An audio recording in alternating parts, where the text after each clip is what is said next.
Impossible to raise children. Impossible to imagine a future. From Afghanistan to Iran to Tunisia to Egypt to Libya to Yemen to Bahrain to Syria to Iraq to Palestine to Lebanon to Wisconsin to New York to California, what are our children and our youth asking for? In that same New York Times article, Anthony Sharif and William Stagg asked Youth at Tahrir what they wanted. Freedom and justice, Muhammad Mustafa said. Someone decent in charge, Mustafa Ahmed said. Their friends offered more, an apartment, a car, a job, a future. The mother of Mohamed Bouazizi, the Tunisian youth whose self-immolation in January triggered the fall of the Tunisian dictator, contended that her son's suicide was not for politics or ideology. It was for dignity. She claimed it was the humiliation that he suffered that he could no longer tolerate. Dignity, integrity, the chance for an education, to make a living, to support their families, opportunities to be involved, to participate in their own societies, transparency, equity, a share of a possible dream. The uprisings appear to manifest the cry of the human condition, the insistence on futures which facilitate the possibilities of creative human production. And as researchers of the Middle East, it is our work to capture the human condition, to describe, analyze, translate this effervescent humanity. When they decided to reoccupy the UC Davis quad on Monday the 21st after the police had torn down their encampment, the students called upon the image of Egypt. As they rebuilt their encampment, they held up signs, solidarity with Egypt.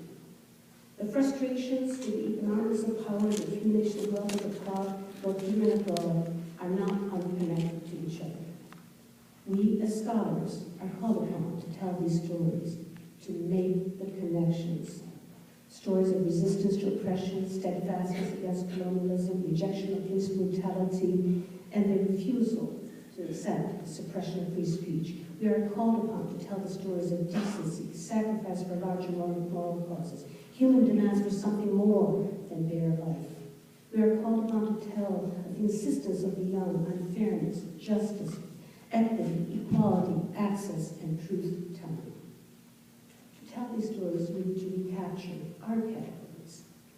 One of the analytical axes in recent studies is the concept of class. Scholars talk about inequality, fairness, accumulation of wealth, income disparities, poverty, the 1%, the 99%, somehow without talking about class interest, class conflict, or class positions. Discussions of the Arab Spring were framed in terms of political corruption, lack of political freedom and civil rights, the hopelessness of the youth, the lack of job opportunities or education or access to the political and social and economic system, or the control of resources by government. Arab Spring is as much about class transformations as it is about old dictators and corruption and youth refusal. We need analyses of class, transnational class interests that drive economies, drive politics, drive wars, and drive our youth beyond the limits of tolerance. We need to make sense of the increasing concentrations of wealth in the hands of smaller numbers of people interconnected with each other around the world. Globally, wealth and income gaps are increasing.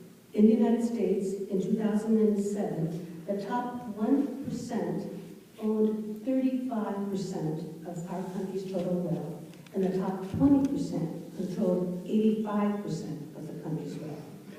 The top 1% controlled 43% of the financial wealth, and the top 20% owned 93% of the financial wealth of the United States.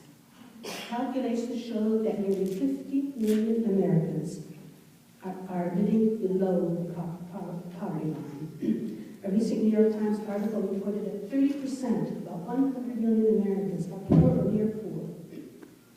The New York Times in June reported that more than 50% of this year's college graduates will go back home to live with their parents for about a year before they find a job. Studies predict that our children in the United States will be the first generation in half a century whose standard of living will be lower than that of their parents. Our children in the United States will be the first generation in half a century who will live shorter lives than their parents. It is our work as scholars to make the connections. Globally, about 845 million, 12% of the world's population live on $1 a day.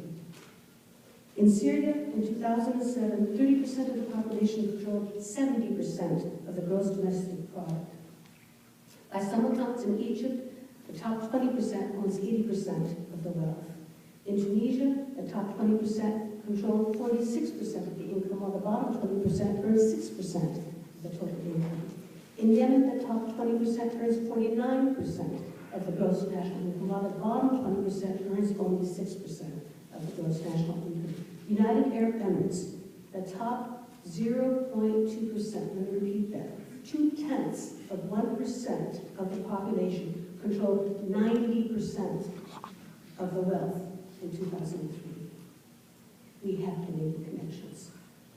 About 20% of the people of the Middle East in 2006 were at or below the poverty line when purchasing power parity, PPP, is considered at $2 per head.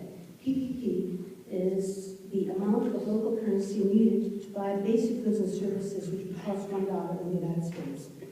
At the $2 PPP, the percent at the poverty line is close to 44% in Egypt in 2000. For both Egypt and Yemen, the percentage below the poverty line goes up to 2/3 of the population when the PPP is just $3 a head. 2/3 of the population. In the Arab world, Egypt and Yemen have the highest share of the working population who are poor. 72% for Egypt, 74% for Yemen. Egypt alone accounts for half of the vulnerable population of the Middle East.